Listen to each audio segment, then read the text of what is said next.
I'm gonna do the intro again. I'm Robert Lee Newman III. I'm the director and lead curator here at Artful Gallery. This is one of the largest Black owned art galleries in New York City. You can take a pause.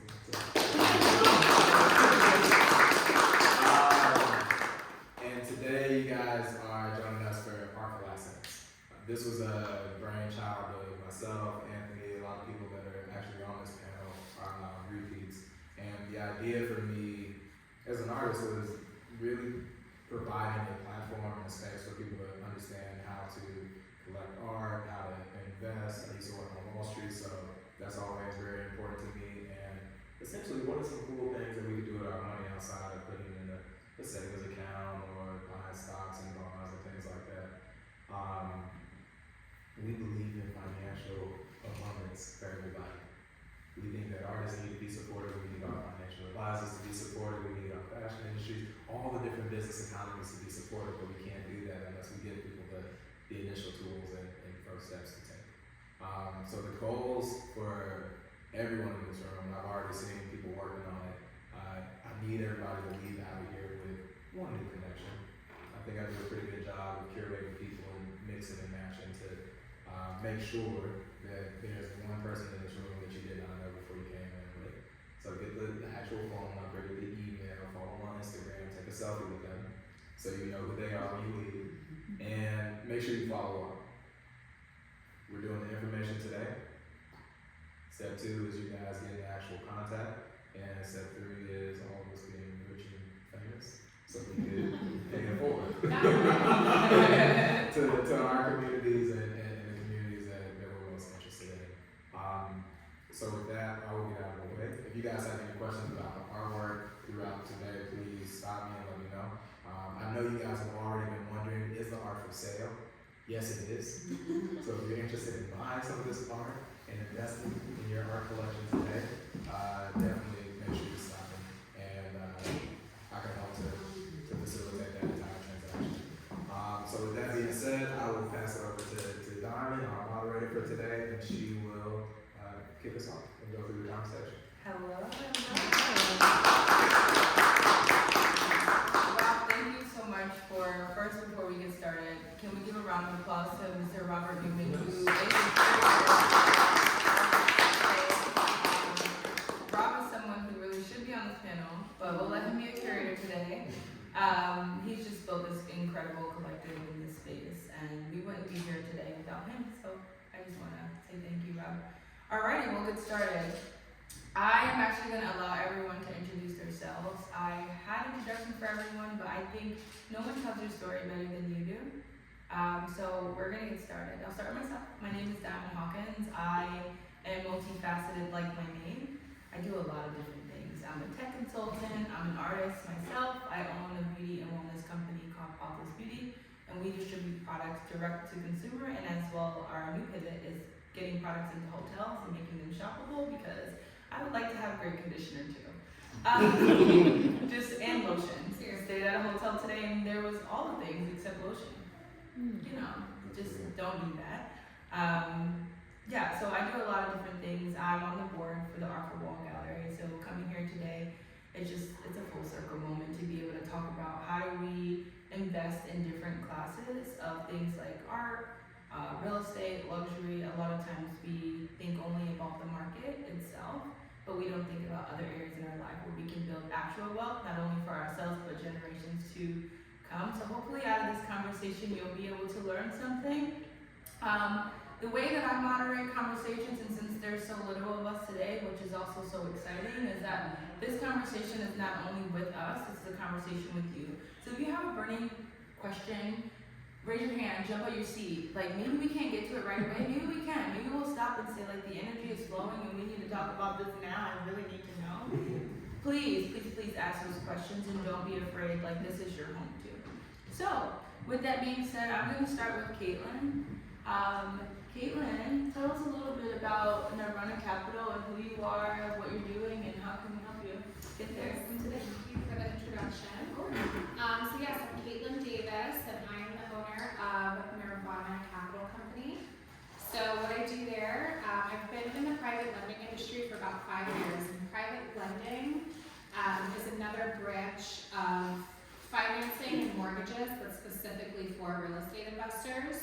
So when it comes to fix and flip funding, new construction, development, multifamily, I fund those types of deals. There's two ways you can get your deals funded mainly outside of the creative methods, which are through a bank, which are pretty conservative, and you know, they don't like to do construction loans and all of that. So we have this whole market that's strictly for real estate investors. So I've been in the business 5 years. The last 2 years I started my own company, Nirvana, just based off of everything that I learned. And it's been an amazing decision. I recently relocated from Philadelphia to Queens. I live in the Forest Hills area right now. I moved here in September, so I'm just really focused on, you know, changing markets, expanding my connections out here, and just being as helpful as I can, because there's a lot to know about this industry and ways to make it happen for anybody. So. Thank you and congratulations for moving to New York. Thank you. Welcome. Thank you. All right, now, Ulyssess, tell us a little bit about your company and what is it again? It's the art crawl parlor? Yes. Well, I'll tell you even a little bit more about me. So, my name is Ulyssess Williams, and I'm originally from Jersey City. My dream was to always live in Harlem, and that is where I reside now. You know, dreams do come true. Beyond that, for the past about almost 8 years, I've been the director for a nonprofit called Artful. And we have a artist residency program that's been going on. This is our 6th year on Governor's Island. We offer space for artists who need studios and for them to create and engage the public every weekend, and also to exhibit their work. Beyond that, professionally, I do construction project administration, and that's what pays my bills. And I'm glad to say over the past, I would say 12 years, I've only worked for Black-owned and women-owned companies. And that was a personal choice. But I am here because I do collect art. I guess we'll get more deeply into that, why we do what we do. But that's my focus here today. Thank you. Now we're going to move on to this end, and Naomi, talk to us about who you are and what you do and anything that you'd like to share today. Okay. Hi everyone. My name is Naomi, and I'm the Business Development Manager for SFW Runaway. We're an accelerator style program that work with emerging designers. We have over 1,250 emerging brands, and we basically help them strengthen their businesses, connect with funding partners if they're at that point, and if that's their goal. And I'm happy to be here. Thank you for being here. And Anthony, talk to us about yourself, Vivid Consulting, all the All right, yeah. Well, good afternoon, everyone. My name is Anthony Williams, from the Bronx, you know, and if you were to describe, 3 words to describe me, at least what I do is I'm an entrepreneur connect. I just happen to be in wealth management, and so I'm the CEO founder of Vivid Advisory. We're a boutique financial planning firm, and I'm also director of growth and development for an office called Northwest Mutual Harlem. And we're pretty much in the business of building wealth for our community. And so also a board certified financial planner. So when it comes to just the stock market, taxes, you know, estate planning, I know that really well. But you know, getting a chance to know Ulyssess and all these folks in the art space, I'm understanding art a little bit more and where that fits, and you know, how much you even invest into those type of things, and also benchmarking real estate. What does that look like?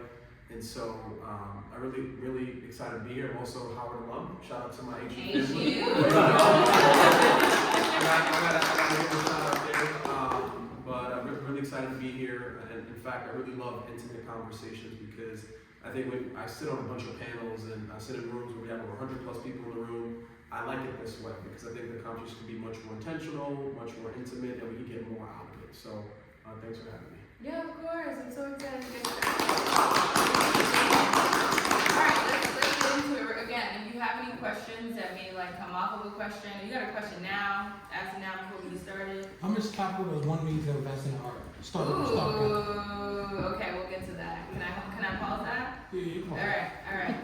So my first question, and whoever wants to answer first, and I do have questions that are directed to you each individually. So let's start and let's get really personal. What was your very first introduction to investing, whether it's in real estate, art, fashion, or finance? Was it intentional, or did you fall into it accidentally? So growing up in the Bronx, I grew up in a one-bedroom apartment. It was me, my mom, my father, sibling, and so I realized I was like, there's no way that this can be life. And so I was like, I wanted to understand money, and then also had a passion in personal finance. So I was that type of individual where when I first learned about a Roth IRA, was that when I was 19 years old, 18 actually. And so I learned about it. I got my first job at Domino's, and then I decided to open up a Roth IRA. Then I looked into it. Oh, it's mutual fund stock. So that was the first introduction. In fact, I lied. The first introduction was 2 years prior. My parents had an account open for me somewhere, and then I got into stocks, day trading, if you will. And so I took the $600 that they worked really hard to save for me, and I blew it all. I blew it all in like one single trade, and I was like, yeah, maybe day trading penny stock is not for me. And it's not for, I'll say 99% of people out there based upon the risk factor, but How old were you? I was 17 at the time. Yeah, so I've been in the trying to figure out this financial space for a very long time, but that's how I got involved. It was just, I want to learn about money. I also understood that business ownership was very important, and so I just wanted to try things, and I ended up, landing on financial planning, advising, and it's amazing. I love that. I want to thank you. Caitlin, talk to us a little bit about like what made you get started with, in the private lending sector. It's like, that's not a common thing It's for so one to good, just yeah. like jump into. Yeah. Sometimes life just happens and it can be crazy, but then it just leads you into these beautiful, beautiful things. So that's what happened. I was living in Charlotte, North Carolina for a couple of years. Met a guy, didn't work out, ended up having to leave and come back to Philly. 2 weeks later, COVID happened, everything shut down. And I had an opportunity, I met somebody and they were like, hey, I'm opening up a mortgage branch. Do you wanna, help me out with that? So I went on board to be his assistant, as a mortgage officer assistant. But then that wasn't really working out too well for me. I really liked what I was doing, but just the environment wasn't the best. So I started looking around and I found this startup. I've always been somebody to just kind of apply for things and take risks and, what's the worst that could happen? And usually I get the jobs. So I ended up applying for this startup private lender in Philadelphia. They had been around for a little bit, but they were just starting to expand. They were in a little 150 square foot WeWork office. And I was pretty much the first loan officer that they hired. So with working with a startup, that just taught me so much. I didn't even realize how much I learned until I started my own company. But we grew that, we did really well. I learned everything about private lending, and once I started realizing, the repeat customers, how many different verticals there are to make money within the real estate industry. You don't even really have to start with investing. There's wholesaling, there's, subject to, there's owner financing, there's a bunch of different options out there. So it's been beautiful for me to because nobody else in my family has done anything like this or, been in finance at that. So it's really nice to be able to share that and everything that I've learned with It's people. beautiful. Yeah. And I just think about the 150 square foot office with how many people inside? There was 3 of us, Okay. or sorry, 4 of us. It was the 3 owners and me. I love that. Yeah. It's tight in there. It was tight. It was tight, and then we grew it and we expanded, and then but they were kind of like bros or like Patagonia bros, you know what I mean? So it's just kind of grew out of that a little bit. I understand. Yeah. Thank you. Ulysses, talk to us a bit about what made you start collecting art? What was that thing that said, you know what, I'm gonna start not only buying art to put it in my home or whatever you do with it, but I need to collect it as an investor. I did want to go back a little to the idea of investing, just in general, and saving. Because my mother knew how to save with just Social Security, and obviously make things happen. And then the first thing I knew about money was when I had to, like someone else, when you're taking care of parents, I had to put money in a trust. All right, for her future needs. And the importance of that, and the fact that whatever you know, you have to pass on to others. So I always try to pass that on. Now, as far as art, for me, it was really, I'm not thinking about it as an investment. I'm thinking about the stories that artists tell that I align with. I think about their process, right? And then I think about what I like and what I want to have in my life in the long run. Now, as far as investing for me, because I'm about the oldest here on the panel, it's really about who do I leave it to, right? Because since I have, I would say, well over 30 pieces, I've only sold one, all right? And I was able to double that because I needed some money, right? Which made it a very good investment. So I bought a piece for $700, I sold it for $2,500 because I knew someone that really wanted it, right? But I think I can only do that because you have to follow artists, okay? And when you talk about doing research, it's about everything from, you can start with Instagram, then beyond that, if there's work that you love, you go into their website, you look at their CV, if it matters to you, whether they're self-taught or if they have an MFA. To me, it doesn't really matter because I think even the most self-taught artists can be the most talented. And it really depends on where they're going, their trajectory. Look at the residencies that they've been, that they've attended or been invited to. It's really about what the artist has invested in themselves, all right? And then you see the value also. And then beyond that, it's insurance. I have to also, cover the work, which I do as well. I had my building call me 2 weeks ago, and they said, is your roof leaking? Is your what? Like, wait, was my art? Yeah, and I'm very concerned, because it's not like I'm rich, but it's like, I don't want to afford to lose anything, because I love everything that I acquired, So you have to think about how you cover it, right, in the long run. So I think at some point in our talk today, we should talk about the process of insuring. Once we open up like the conversation of collecting art and when we get started, we should talk about covering art. Yeah. We definitely should. Of course. So talk to me, Naomi, a bit about what, investing, getting into luxury, where did that begin for you? Or anything that you feel like you want to share that was that aha moment, maybe like Anthony, he was a young child and was like, oh, I have this and I want to do that. Talk to us a little bit about that. Yeah, as far as I don't work in luxury fashion, I have some knowledge and the same decisions because I'm more of an advocate for helping design investors match with emerging talent in the marketplace. But to give a little background, my introduction to investing was actually in high school. I took a stock class. I was an extremely ambitious kid, immigrant, Nigerian. And I learned about stocks and I was obsessed, unfortunately I didn't have the money to keep playing, so I kind of lost that passion. But to come full circle, I was working for IMG in fashion for a lot of high-end luxury brands, and I saw how much power they had by being backed by these major, private equity companies.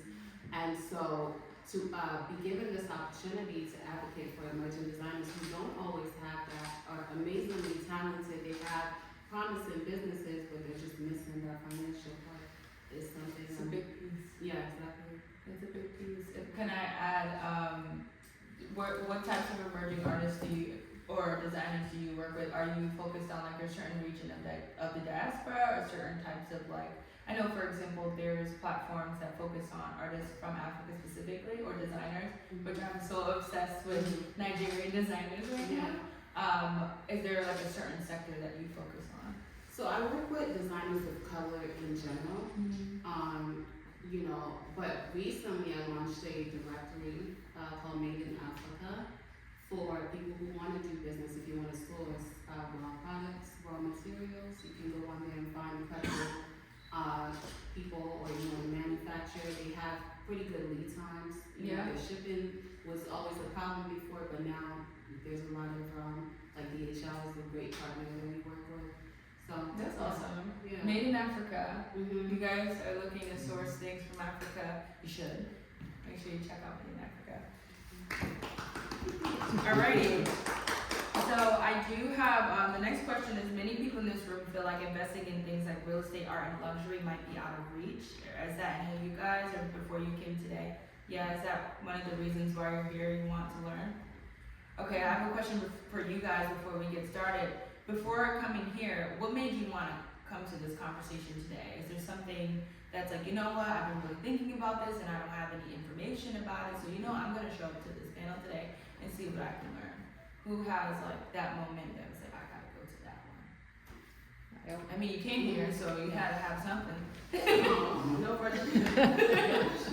No pressure. No pressure. Ulyssess is a friend of mine and Yeah. also a client. I'm an artist. And I haven't had an opportunity to come to any of his other events, and today was a good day. Yeah. I didn't want to blow it off. That little voice was like, no, you should go and hear what else is going on, you know, and see what I can learn in the process. And then in the artist space, which is beautiful, but reminds me of a spot in Chicago. So I'm really glad that I came. It's like a mirror image to the thing, you know, first of its kind, you know, in many ways. So I'm glad to be here. I love Yeah, that. thank And you. coming from an artist perspective, I think there's so much that you can learn from today as well, because a lot of times, I'm an artist myself. A lot of times I believe that emerging artists don't even realize that their pieces can be something that is collective, that can turn into wealth. Yeah. We just create and we give. You see it in countries, you see it everywhere, these incredible artists, but they don't even realize that I'm creating something that's an asset. Mhm. They just see it as art on a canvas. But yeah, so the question is, many people in this room may feel like investing in things like art, real estate, and luxury are out of reach. What would you say to someone who would say maybe like that's not for people like me? Anybody? So, Open question. It was all over. yes, so, for, when it comes to real estate investing, I've helped a lot of first timers, get funding for their deals. And it really takes that determination and persistence. Is it easy? Generally speaking, of course not. You know, you need capital, you need good credit, you need a good deal. You need to know how to find a good deal. And there's a lot of moving pieces into that. So it really is about studying and immersing yourself into that world. And from there, you know, you kind of just take it from there. And I think what a lot of people don't realize, what I was touching on earlier, is that there's so many different verticals that you can potentially start with, whether it's to build that capital, or to just get more familiar with real estate. And again, that's things like wholesaling, even just being a real estate agent and getting your license and going through that process can really help set you up for success. So, and then aside from that, there is also, you know, when it comes to investing, you start small and then you scale. So a big mistake that people make is that they want to go all in, they want to go, you know, on a super big one, a super crazy project. But you want to start small, scale, and then that's the same. There's also even private lending for the art world as well. So the same exact vertical as real estate, but just for art and fine art, which is really, really cool. So. Can we unpack that? Yeah, I actually went to an event a couple months ago, and it was a women's summit, and there was a lady there, her name was Anita Harriet, Heriot, I believe, and she is with a fine arts group in Manhattan, and she was explaining how they have a whole private lending arm. You know, they're very selective about the stuff that they lend on. It has to be very quality pieces. But yeah, minimum loan amount, I think she said was like $1 million, but was really, really interesting. So she loans against art that people already have? Yeah, there's a whole market for it, so she's not the one loaning Got it. it. There's a whole market of lenders that will do Got that. it. And I think just even kind of even digging deeper on the financial aspect of that, anybody here heard of collateralized lines of credit? Okay, cool. Oh. So the concept is using the same dollar twice, right? And so, anyone ever heard of home equity? Right. So someone like I'm assuming you could probably lend against home equity, where let's say your property is worth $1 million, and then you have your mortgage amount is like $300,000. Hypothetically, you have $700,000 worth of equity.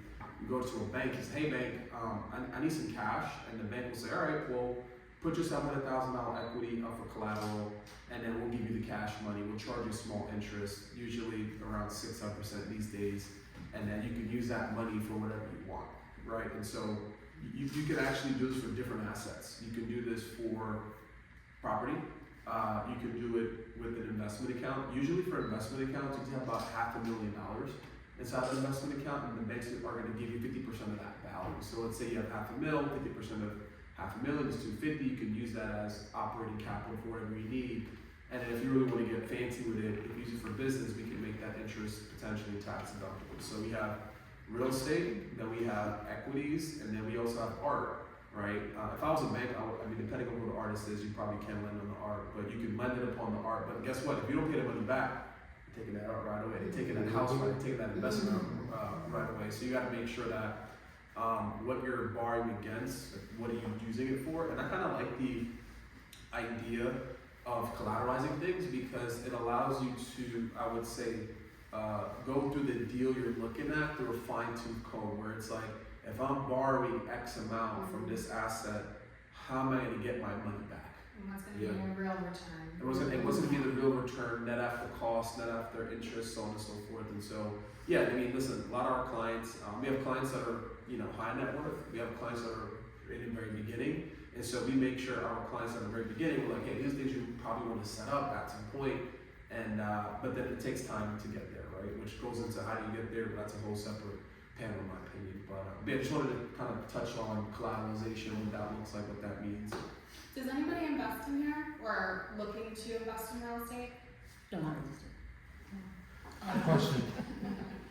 And what you were talking about, is that similar to cash out refinance? No, it's different. So is that anyone ever heard of cash out refinance? Yeah. Okay. So when you borrow against an asset, specifically, let's use real estate as an example.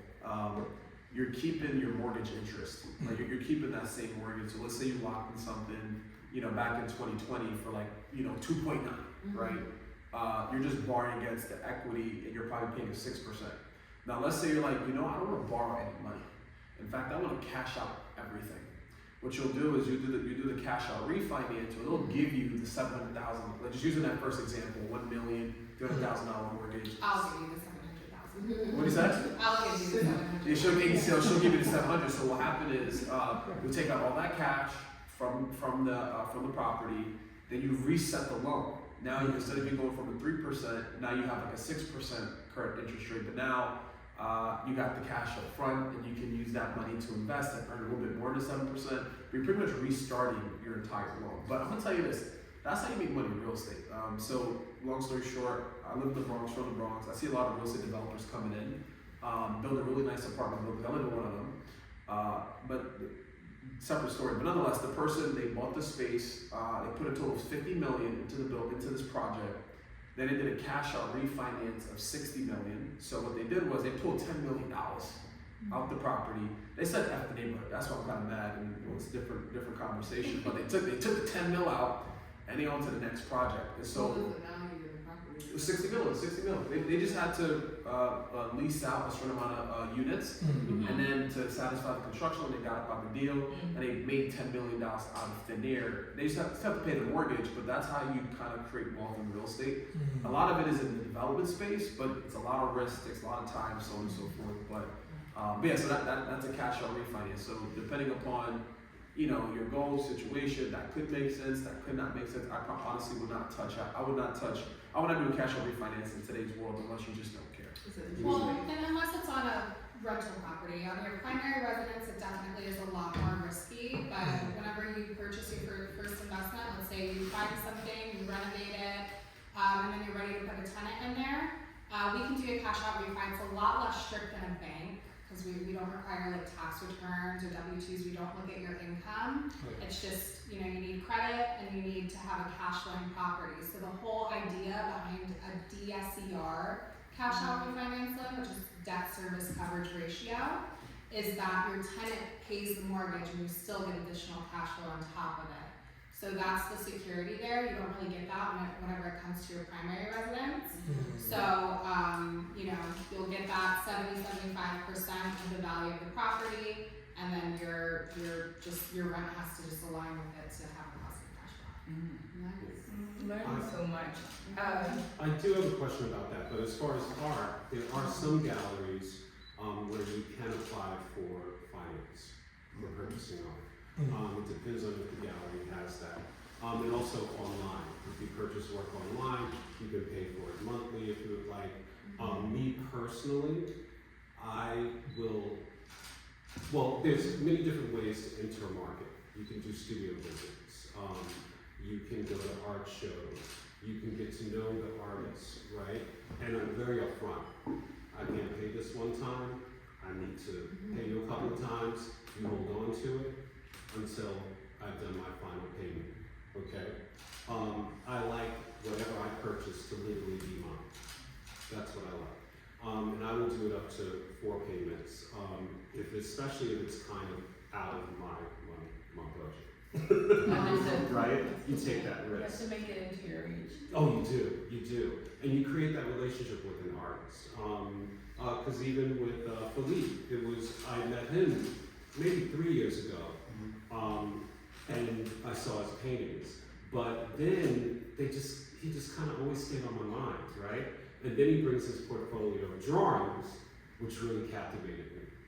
And so I think it was 2 payments, and that's what I did. It wasn't like an exorbitant price, but I did 2 payments, and now they are mine, and they're hanging on my wall, and we're outside town. I was like, oh, I think I need to reframe them, but I love them, right? And so what I did want to ask, as far as making money in real estate, this is one, yes. It's like you kind of alluded. It's not about buying that one house, that one single family house. I'm thinking it is about sometimes a multi-dwelling, right? It is about being able to, or to develop a space on your own from ground up. I have worked on construction like that from ground up as well. Not easy to do. It's not. At all. Because then you get into finance companies, and they are on your behind. You also have contractors that scam you. Oh yeah. So it's a lot of risk. It's a lot of risk, but it's for space. So I focus on the equity market. Oh, I'm sorry. No, so I don't enough to Who be. you asking this question? I'm a very conservative, straight, gay man. Okay. I'm horrible. No, Anthony. It's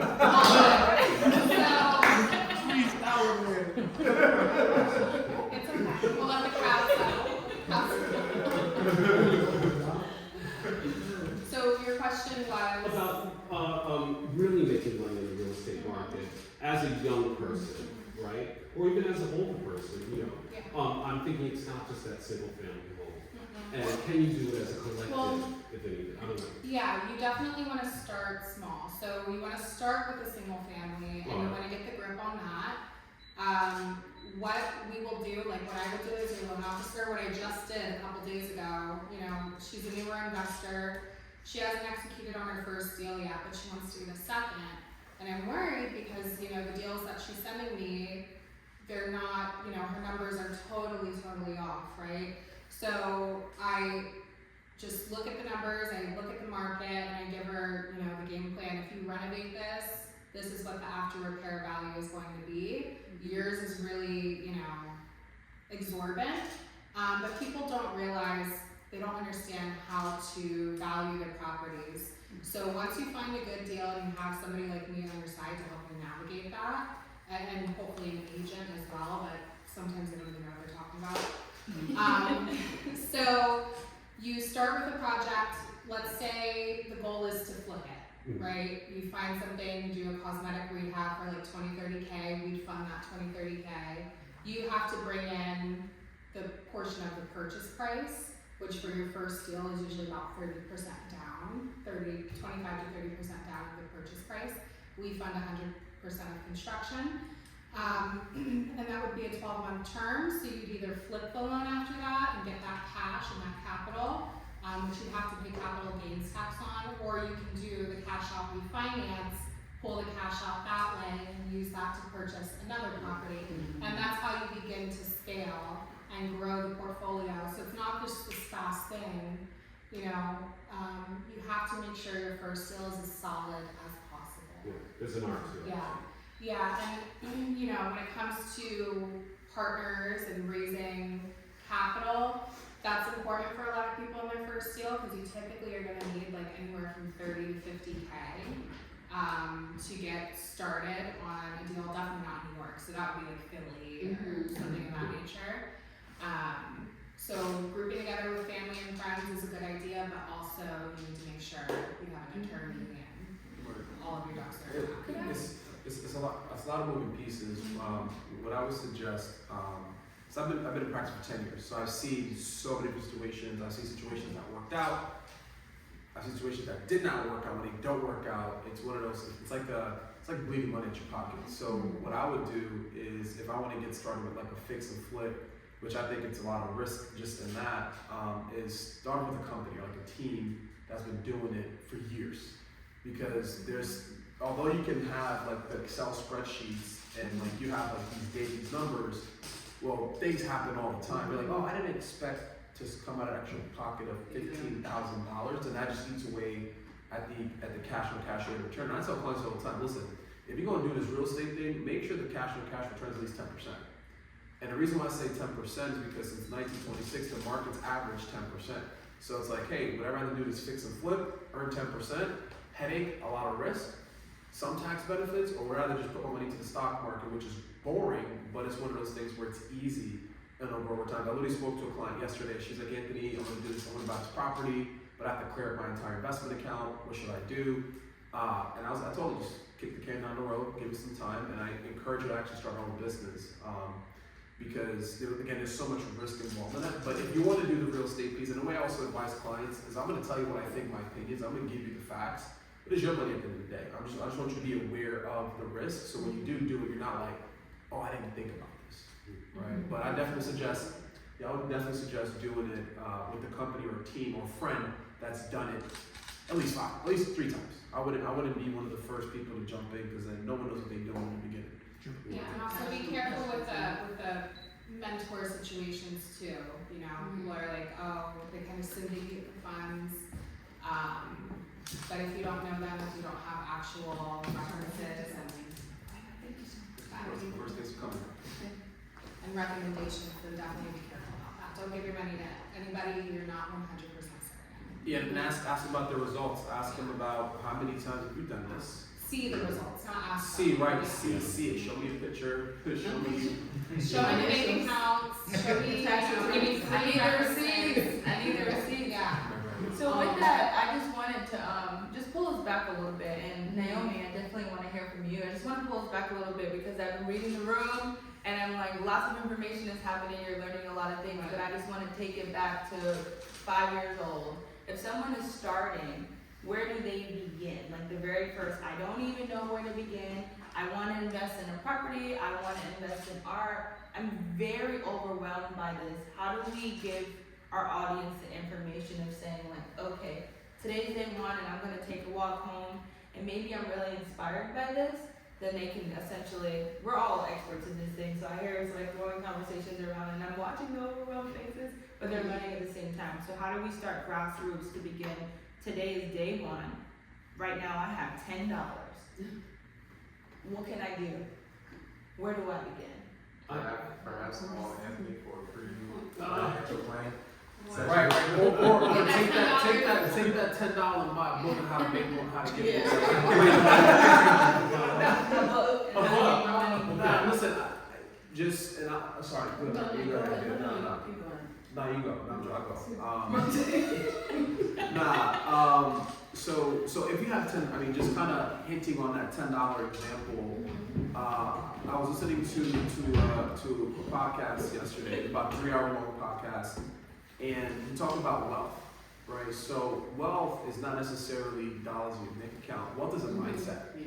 In fact, it's being poor is a mindset. Having wealth is a mindset, and then with the wealthy mindset, then comes money. But then money doesn't mean anything. What the hell's money? Money is essentially an exchange of value. So it's like, well, what can you provide? How can you provide value to a world? And then you ask yourself, well, who were you once were? Who were you once? Because you're able to help people you were once before. So if you struggled with like weight loss, or you struggled with like mental health, wellness, whatever, you can easily make a business out of that, right? So I think the first thing would be, if you just again coming down to your $10 example, figure out, but It should be seriously, more than that, but I think it's important for us to drill back to what's accessible to us right now. exactly. So we can get to that point of talking about cash refinances and moving properties, but we have to start. Exactly. So with what we have, it's education, Mhm. and it's coming to things like this and talking to people like me, Ulyssess, Rob, so on and so forth, so you can get that information. And then just coming down to like the actual like practical stuff, right? Do a budget sheet. You know, income coming in, income coming out. What does it look like? Are we positive or are we negative? If we're positive, cool. Well, let's take some of that and save a little bit. Ideally, you want to save 20%. Ideally. If you can't save 20%, then save 5, then 10, then 20, then bump your way up, right? And I think we can just focus on that first. And I think once you build up enough savings, then we start talking about art for $800, $700. Well, if you can do it, or invest into something that was like $5,000, at least you got the money to do it. Because I think also you can start with art before you get into real estate. I think you can build a home around your art collection, right? That's very doable. I also think that you did start from the right place. Take that $10 or $25 and invest in art books. Okay, become as educated as you can. They look beautiful on the coffee table or whatever. But become more knowledgeable in the different genres. We're talking about everything from, because being fully educated and having some knowledge or being able to assume certain things that are true, it works to your advantage, all right? And then knowing the different genres, from photography to collage to sculpture. Know what you like. It's like that split level of conduct, right? Know what you like in the art world, and know what area you want to concentrate in. I concentrate mostly in black art of diaspora. I think I have 2 pieces from European American artists, but mostly, and then in addition to Black American artists, I have Afro-Cuban, Costa Rican,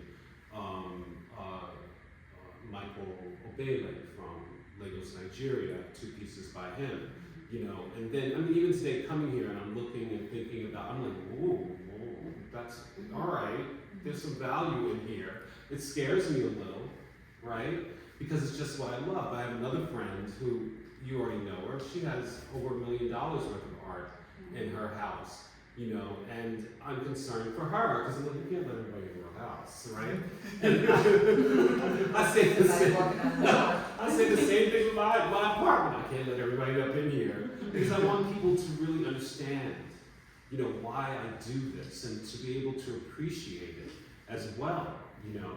And I do my own bit of advising of artists, and that's all about them knowing who they are, but I have to know who I am in relation to what I have or what I have amassed. I mean, 3 pieces that are so important to me. I think I brought them the first time. I collect from a group called Escaping Time. And this is art made by imprisoned individuals. All right, and I try to buy something once a year, right? The first piece I bought was this vase, this wood vase, and it was carved out of a pecan tree. And whatever the group on the outside, when they had a stump, they would make sure they got it on the inside so this person could make their art. So I have 2 vases by this gentleman who is incarcerated. The second piece I bought last year, not expensive at all, but it just captivated me. No, I bought 2 pieces. I bought a painting as well. But one piece, it was $40. It was a butterfly. The gentleman used old cell phone wires and Elmer's glue to craft this butterfly, all right? And then has it suspended, did this little cardboard base, all right? Did a box that it perfectly fit in and fashion the box so we could give it to the nonprofit so they could sell it. That whole story, right? And then the other piece, which is of an American Indian, a wonderful watercolor, the artist just nailed it from this prison to Governor's Island, had no address, was just hoping that it got there. And when I heard that story, because it already captivated me on the wall, but when I heard that story, I have to have it. That's the deciding factor. Yes. Yeah. You know, can you see the value? And also, that I keep an economy going, right? This is a commercial business, and I help to keep artists in their profession. I'm sorry. I apologize. No, I think that's a perfect segue, right? It's talking about like how do we start with like the $10 mark. You've got a $10 bill. I live in New York City. Eggs are $1 a piece. But I want to think about my future of investing, and we're talking about investing across different asset classes. There's our goals of how we can reach and buy real estate, and so important. And then there's our goals of how do we buy art, and a lot of times you think, okay, well, art is not something I can buy, or real estate is not something I can buy. You totally can. But like, how do we start? How do we make $10 into 10? As you know, everybody black mama know how to turn $1 into 10. And like, how do we do that from here today? But I know you had a question, and then I want to talk a little bit about design and luxury. After the first question. Yeah. Kind of to what you were speaking about, like you sort of take risks based on the artist's story. Yeah. I was gonna ask all of you, like, what sort of factors do you take into account when considering what to invest in? Is it like solely, is it like money? Is there a story attached? Is there a purpose? I'm not a panelist, but I'll speak. For me, one of the things that I most recently took all of my savings to do was to buy and pay for the rest of the expenses for ancestral land in Jamaica. So my family has 16 acres of land in the mountains, and there's a few family members on it doing some stuff, and no one took care of what was necessary.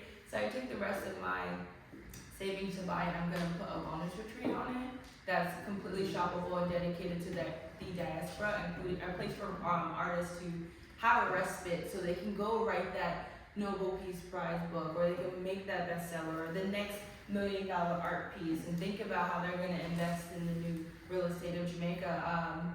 But it was an important factor for me to understand that this is 6 generations of my family.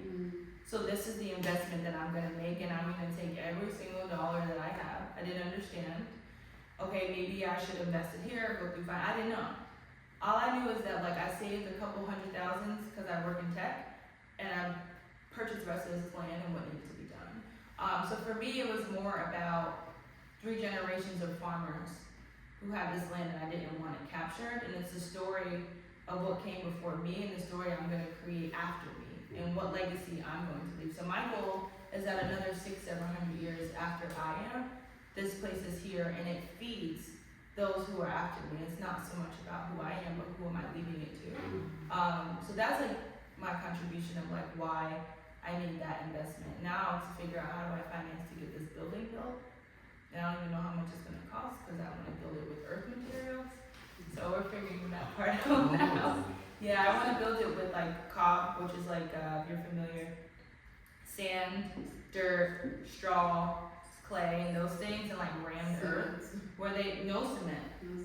Very little. I think we have to use like 4% because of building code in Jamaica. Whatever. Earth-built buildings last longer. They last 200 to 300 years, and they are earthquake resistant. So if we gotta sit here and pound this wall of dirt, and it makes the most beautiful walls, and all you have to do is like add a little water each year, and the wall's built again. It's a 300-year-old building. The earth is right there. I don't have to bring nothing else. So that's what we're trying. I don't know what I'm doing. So I think maybe this can help answer. I'm not sure if your question was trying to figure out art, real estate, or stock market stuff, but what I'm going to share with you is called the investment decision filter, right? So I think first things first is what's the cost to invest, like how much money you got to put in, and then what's the carrying cost of said investment. So for example, let's say you bought that land, 16 acres. I'm not sure if Jamaica charge property taxes, but like They do. they do, right? So it's like, well, she bought that piece of land as a carrying cost of X taxes per year, right? So it's what's the cost? The second thing is what's the alternative? So if I were to invest in this, what can I invest in other than that, right? Kind of benchmark that. Then you think about the tax implication. All right, now how many in tax on this investment? Am I going to pay short term, long term, so on and so forth. And then you also have your time. How much time? In two ways, right? How much time is it going to take for me to get my money back? And then how much time of effort do I have to put in for me to get my money back? And so there's time effort and there's also time horizon. So we look at those different things to really, if you want to make a decision, and that, you can use that filter for anything in life, honestly, right? So hopefully I give you some tangible ideas. Is there a formula for that, Anthony? No, I just made it up. No, I'm joking. No, it's not true. No, there's no formula. It is really a matter of, I would say, values and goals first, because we can both look. I can look at the Jamaica land. It's a great idea, but then it's not within my goals, or it's not within my values because I value being in America. I can see the asset. I can control it. Different, you know what I'm saying. So it really depends on people's goals and values, and then once you apply the filter, you lean back to your goals and values, help you making a decision, rather than just investing into it because it sounds good. So to me, your investment was values based. You said what, six generations? Five generations. So for you, that makes absolute sense. I would have took that in a heartbeat. Everything else. Exhausted all. Listen, but then you're gonna create something even better after the fact. So. Yeah. So Naomi, we haven't heard from you in a while. So I wanna let's unpack a little bit about your world. I know you work with emerging artists and emerging designers, fashion designer, and you help pair them with investment. So talk to us a little bit about what types of investment you pair them with, because I know like in the world of business, there's different types of investors.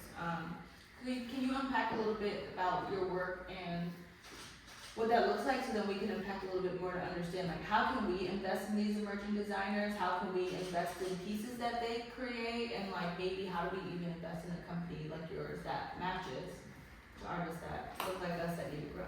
Okay, great question. So we have different levels. You basically covered it in the way that you asked the question, but essentially it depends on the designers. For some people, this is like a brand that they want to pass down to their families. With that, we go the long route. You know, you simply work on getting them the best deal possible. And then for other brands, they're willing to give up equity, so we pair them with the right investors that are interested in that.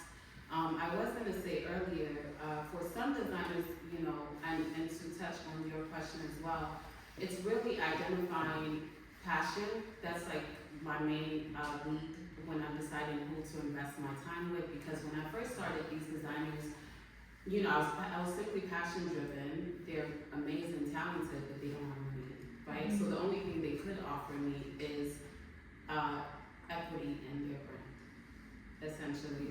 And so that was a form of investment to me, because what I was giving them in return is my time investment.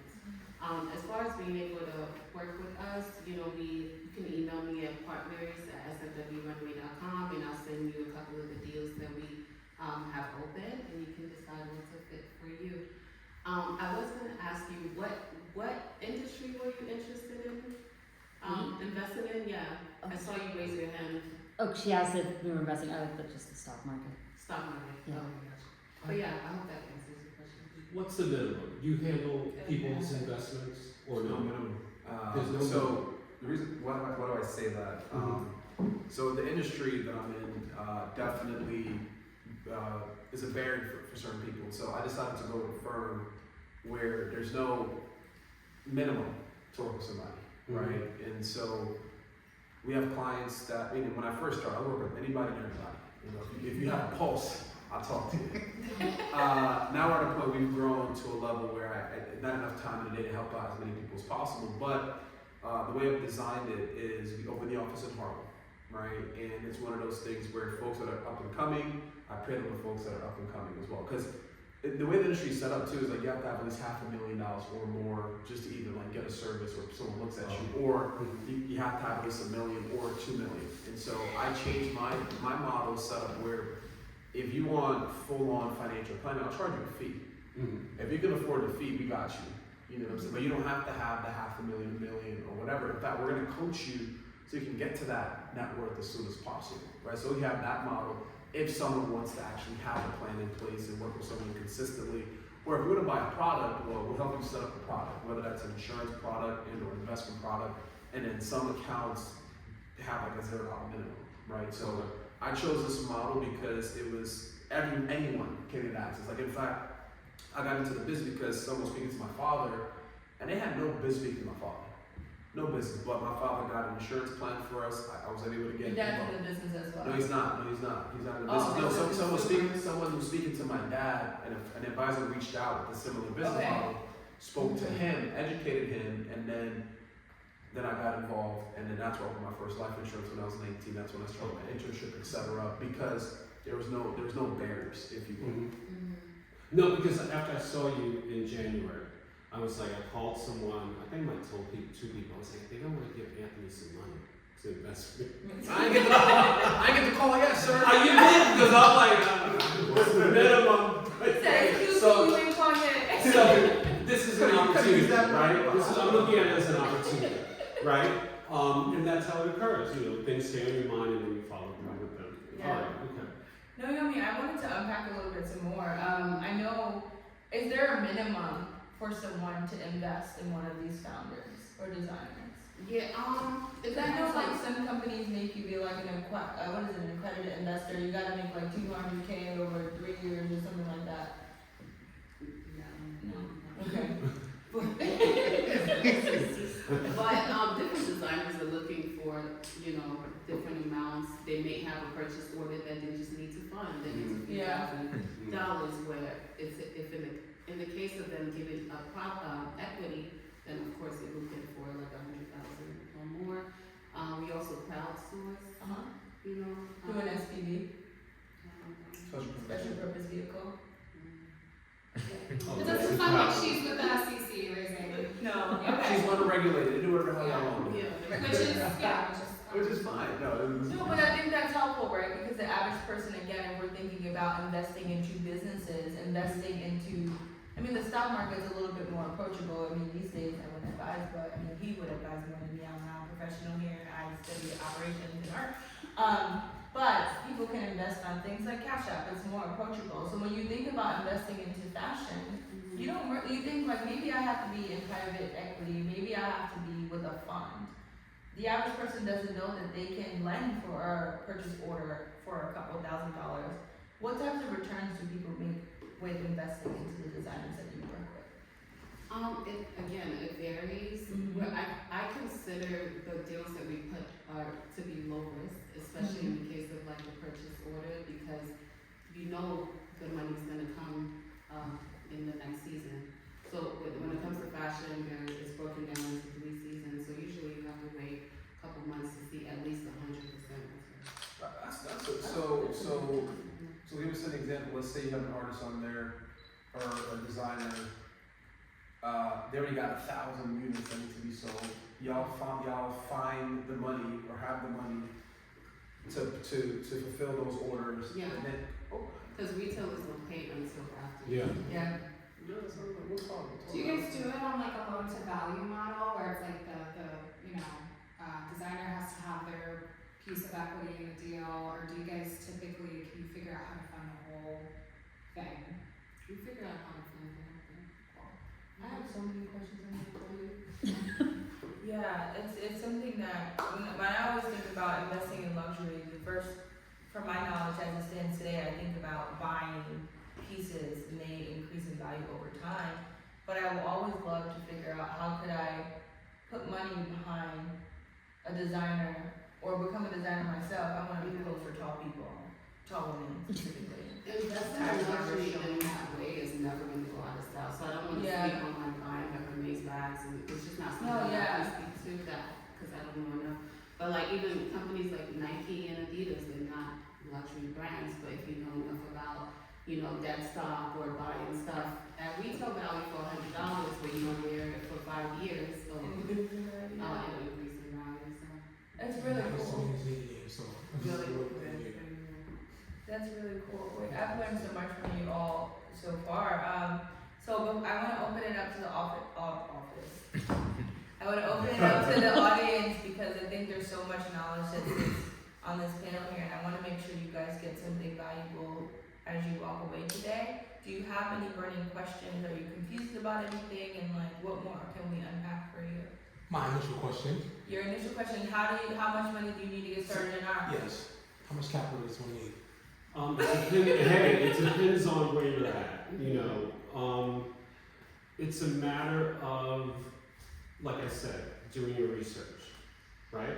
And you can always start with an art advisor. There are art advisors out there that are going to take you around and introduce you to certain galleries and certain artists if that's where you want to start. But I really do think that you should do your research at home first.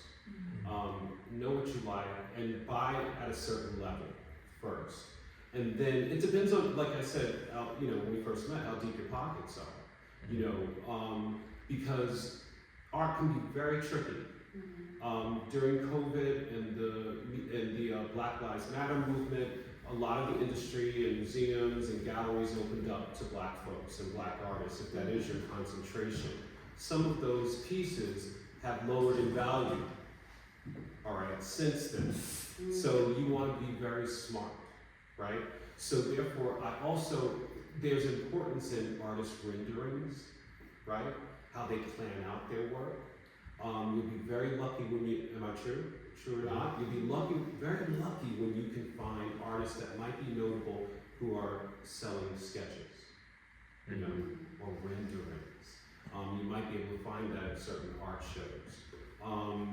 And then beyond that, it's really about planning, because like I said earlier, it can be quite addictive and get a little bit out of hand. Are you speaking from experience? It can get a bit out of hand. Like I have a list of 3 artists on my mind now. Gotta have it. Gotta find out where's the money coming from, right? So it really depends on how deep your pockets is. It's finding artists that you really do love, and start young. All right. Because in the long run, you'll be here 20, 30 years from now, and you will follow the growth and trajectory of the artist, right? One last thing, I want to give a technical answer to your question, Mohammed. So I know a few art advisors, Rob Fields, not sure if you met him, but when we did our last panel, he said anywhere from 2 to 5% of household income can be socked away for an initial art purchase, and you can just keep as a percentage of your budget. You set aside X amount per month, and now you're like, after a full year of working, maybe you have $1,000, $2,000, $3,000, then you contact Ulyssess, who you got on the Rolodex. Know what your budget is. That's very exactly. Know what your budget is. Okay, so if I had 10K to play with. Okay, you know what your budget is. Look at the Now, clock. it depends. I'm here to buy today, right now. What's up? You can buy today if you like. We do. And you certainly can. I'm not jumping into anything that I don't know about. No, you have $10,000. That could possibly be 5 pieces or Yeah. even more, For real? right? Yeah. I thought art costs like millions of dollars. I think it depends and it gets there, right? I mean, like you just said, like you're gonna have artists who, like I sold my first piece to someone unknowingly for like $100. Right? Yeah, but I just sold my last piece for $20,000. Wow. Right? Because I said it was something I got my name, right? But for me, like I felt like as the artist, and I still struggle, like how do we go about the process of value on my work? But I had to look myself in the face about my worth and the things that I do in my life outside of my art and how I increase in value. So because this is now an asset to someone, I have people, like someone just called the other day, like, hey, I bought a piece from you 6 years ago, and I'm gonna move it over here because I don't want to sell it, but I want it to increase in value. Can you help me with this? And my brain said, ding, ding, ding. Hold on, wait a minute, let's unpack that. So I still need to talk to him, but what are we looking at when you feel like you're gonna put this art piece over there for it to increase in value? And what does that look like for me? Because I have a relationship with my collectors. What do They you put it don't. over there? Gallery or It's storage? like a gallery. Yeah. I need to look Museum. into it. Something I didn't read. Loaning. I think he's loaning it That's somewhere. it. I have to take a look. Oh. So the way that I work with the people, and I don't know how other artists do it, but for me, the biggest thing I hate to see is that artists are starving, but their piece is increasing value and they get nothing. So I have contracts with all the people who collect my art, and 30% for any time this art is sold in perpetuity, 30% goes to my family's. I have a holding company that holds all my stuff. So 30%. Anytime this piece is sold, it must come here. Now tracking that, trying to figure out how do we do that over time. Yeah. But you always hear about the story of someone bought art from a dead artist on the street, and now this piece is worth like 25 million. And their family doesn't have anywhere to live. That doesn't Okay, make I sense have to another me. question. You know? How does one appraise the value of an art piece? Is there specific appraisals for that, or how does the market value become an actual tangible thing? Transparently, where's Robert Newman to answer that question? Who's that? There are There appraisals. are appraisers, Yes. yeah. If Well, you- I'm like, where's Robert Newman? Yeah. I have my own process as to like how I go about my value, but Yeah. Because like Naomi's about to say, there's appraisers for fashion as well as art. Yeah, I know that. Yeah. Yeah. That's why I asked for real estate as well. There's appraisals. That's why the question Yeah. came up. I just One Yeah, of my but neighbors my was- question, what I think we need to kind of clear up with the art portion of things is how would an investor determine what their return on investment is gonna be, what their exit strategy is gonna be, and how, outside of passion, how do they determine what is the artist to invest in, outside of the emotional aspect? I suggest, That's a great question. Great I really do suggest staying in art for the long run. Okay. So it's long term game. Yes, because you're talking about legacy and history, not only the artist but your own, right? And then you have the opportunity, like you mentioned, you have the opportunity, if your collection is really tight, to loan it to museums or to travel. Okay? That's culture making. All right? I'm not necessarily buying pieces so I can sell it. Okay? Not at all. Oh, and the only reason I sold that piece is because I had a second piece by the same artist. Okay. And which is worth more, right? Sound about right. Some of the kid is crazy. So that's the only reason I sold that one piece. But I think you should be in the art game for the long run. Okay? Now, what you can do, like I said, if you really get to know artists and really get to I have an artist that I collect where he does these wonderful murals domestically. Okay? But he does sculpture as well. He used to do drawings, nudes. I have a couple of nudes. Okay? Because I'm bound never to see those again. Because that's not where he's concentrating anymore. Okay. Okay, so look at those special entities. Like one piece, I bought sculpture from an artist, part of his MFA.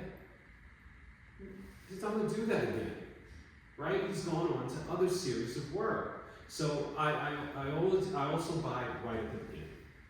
Right at the beginning. I think, Caitlin, you do bring up a really good point, and that's the question as an artist I always wondered. Like, how does an investor, like I met an investor right before coming here, and he's like, oh, I'm an art collector. I think I was a junior in Times Square. I was eating before I got here. And he's like, oh, I'm an art collector, and I was talking to him about this panel that I'm moderating today. And he's like, I just have a few pieces, and he went to the bathroom, and his husband says, he doesn't have a few pieces, he owns over 100 pieces, and it's worth like $50 million. Said billion? Million. Small. Yeah, but people have pieces that are Oh, worth yeah. this much. I mean, but it's a question of he's now at the point of buying for investment on return. But I couldn't catch him to get the answer on that. He went to the bathroom and I had to come You in. will. We have a question though. I do. I want to hear the question. I do highly recommend that you guys, Anita Harrow, the lady, her website, you guys can find her. It really breaks down, I mean, it's more high level, but I think that's a good place to start Yeah. on the financial aspect of it. Caitlin, can I get that from you in email? Yes. We'll make sure we send it to all the guests who registered today. You all registered, right? You have Registered email? for No? what exactly? Make sure did you sign up in the front? Okay, so we'll make sure we get lists of information and everyone's stuff to you. So you can be like, oh my God, I just learned all this stuff that I remember nothing. We'll have it for you. So Who was raising? Was that your question? No, actually, it's an art market or art investment specific question, but sort of piggyback off of what we were discussing earlier about like joining in with a family member or a friend or something on a real estate property. Have you ever seen that, Ulysses, in the art world? Like two people Yeah. saying, There's this piece might be a little bit too expensive for the both of us, one of us to buy, but like. definitely. Yeah, there's a collective out of Chicago. Mm. What's the gentleman? Do you know the gentleman's name? His name is passing. Oh, Patrick McCoy? Patrick McCoy. Yeah. He started collecting when he was in college. He has one of the largest black art collections by black artists in the area, and he is part of a collective. So like you say, you write these contracts, you write these agreements. You have to have an agreement with the group you're collecting with, right? But the idea is that you will invest together, and the art will travel. Your home, my home, you continue to It's sort of like a purchase. traveling art. Yeah. All right. And then at the same time, it might inspire you to continue collecting as an individual. But I think it doesn't start that way. I think that in order, like for me, I might join a collective, especially if I want to invest in something much more expensive. All right. That's why I would start a collective. And then again, there's also the lending aspect too, which can be really helpful when it comes to understanding the appraisal, the valuation, the process, because a lender isn't going to lend on a bad asset. So it has to make sense for the Yeah. lender. Oh yeah. Yeah. Yeah, Okay. because they need to make a return. Mhm. Wait, nobody's gonna give you money for free. Yeah, and they don't This want is that America. collateral, you know, the art piece is the collateral here, and if it's not worth anything, why would they want to do that? Because if they have to take it back, it's just a loss. Yeah. Mm. You had a question earlier. Well, you brought up something earlier that I think is important for our audience today about insuring Oh yeah. our pieces and like Sure. where does one begin? I have this piece. I love this piece. This piece is increasing in value. Insurance. Your apartment insurance is different from your art insurance. Okay. Which I had to learn. Or your house insurance. You have to get separate fine art insurance, and there are companies that will handle that. You have to catalog all of your work. And because I was helping a friend with that, I'm using an Excel spreadsheet, every title, every artist, the amount that it was purchased under, and the date when it was purchased, because you have, and pictures, because you have to hand that over to the agent, all right, as proof, along with whatever certificates of authenticity or maybe receipts, and cover your work. Yeah, it's the next step. Is there a certain like amount that you would say, okay, now I need to really start seriously thinking about insurance? Not necessarily. I mean, if I find something of value, I feel that I should cover it. Because I did this over time. I'm not going to have it right now, to cover it. Although I do see the $2 million condo with the wraparound. That would be my concentration. The wraparound balcony. Yeah. But replacing, it's priceless to me. You know, even if they gave me the money, I couldn't get that back. Yeah. Yeah. So that, I mean, I don't know how much I mean, you have to get insurance on every property. I was gonna say, Yeah. let's, Yeah. can we spend 5 minutes talking about insurance? Yep. Because insurance itself is a world of its own, and insurance itself is a world that can help build wealth not only for you but those who come after you. So, Mr. Anthony. Yeah, okay. Let's talk about the insurance. So, so I think the common misconception that I see people have is that they didn't know that they can insure their income. Right? If you can insure your car, you can insure your income. Yeah. If you get disabled, can't work anymore, you can get a company to. I learned this the hard way. Yeah, you get a company to pay you. It's called disability insurance. Yeah. All that stuff seems so inaccessible, but it's like, it exists. Nah, it's there. How does So, that work for like an independent person or an artist? so you have to have a business, and you have to show revenues of at least 20,000 or more consistently for 2 years for a company to think about insuring your income. So you just have to be proven. They generate money from the source of income, and then they look at the risk factor. Okay, what's the risk of this person being disabled? And then they'll price your premiums based upon that type of risk. right? So that's what that is. And then normally, there's some quick hits, and then we can move on. Disability insurance, you have some through your job if you work for a company. They normally provide 60%. The 60% is sometimes taxable, so you gotta get enough to cover everything. And then For W-2 employees? for W-2 in our business, if you're Okay. W-2, if you're, S corp, you can even insure like business expenses essentially. You have a disability policy called disability overhead expense, where if you're disabled, it actually will cover your payroll, cover your marketing costs, etc. while you're out. That's one. So always try to get the max you possibly can, because your most valuable asset is your ability to make money. You can't make no money where everything else just falls apart. Another thing would be life insurance planning, right? The easiest way to build generational wealth is through life insurance. You spend, $50, $80, $100 a month, you get $1 million. If you drop dead yesterday, your family gets $1 million.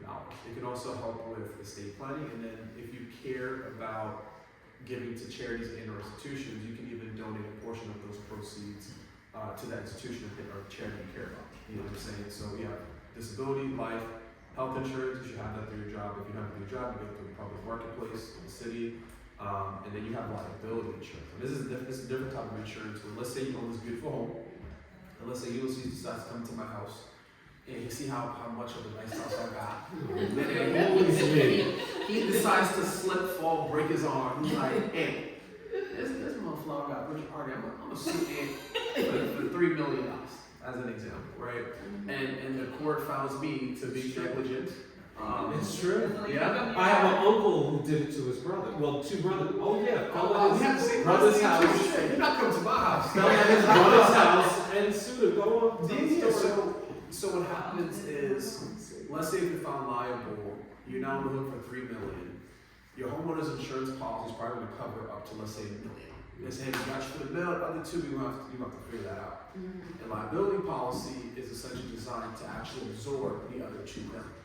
Now what I see is sometimes clients end up like forgetting about getting something like that, and so the idea is get at least $1 million in liability insurance coverage. It's like $600 for the year. And then once you start there, then you want to get enough liability insurance coverage for at least the amount of your liquid net worth. So if you have about $5 million liquid, then get a $5 million liability insurance policy. $10 million liquid, get a $10 million liability insurance policy. All right, so it's life, disability, then you have liability insurance, and then long-term care insurance. So now, that's type of insurance where if you live too long, so there's a study done by the Social Security Administration where they said that a couple that makes the age 65, one of them have 50% chance of needing long-term care. That means that they can't pay themselves, feed themselves, they can't even, use the bathroom. And so how do you pay for that? Well, you can now write a check. It's a lot of money. I remember a couple years ago, I had this one client, had his father in California. The cost of care was about $15 grand a month. $15 grand a month, and so that entire $15 grand came from investment accounts. So they had to pretty much cash out a bunch of investment accounts.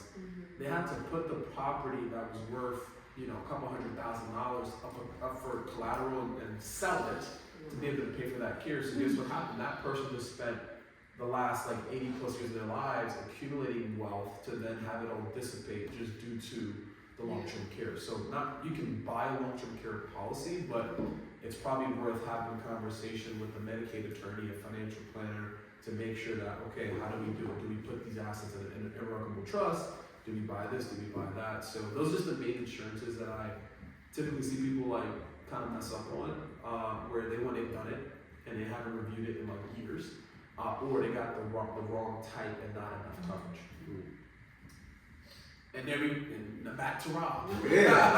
I gotta cut in just to remind y'all that I don't think everybody is leaving immediately, but even if they are, I'm more than happy to send out the contact information for all of our panelists so you guys can connect with them and ask additional questions. And again, otherwise follow their journey, because given how long this conversation has lasted, I'm assuming everybody learned a lot and had plenty of questions.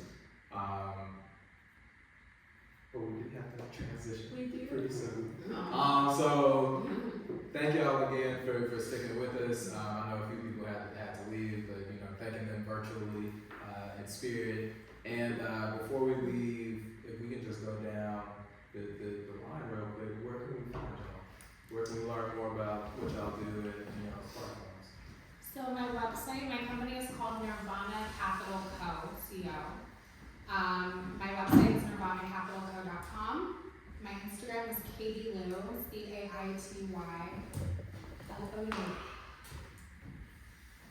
Well, I'm going to be on Governor's Island all summer long.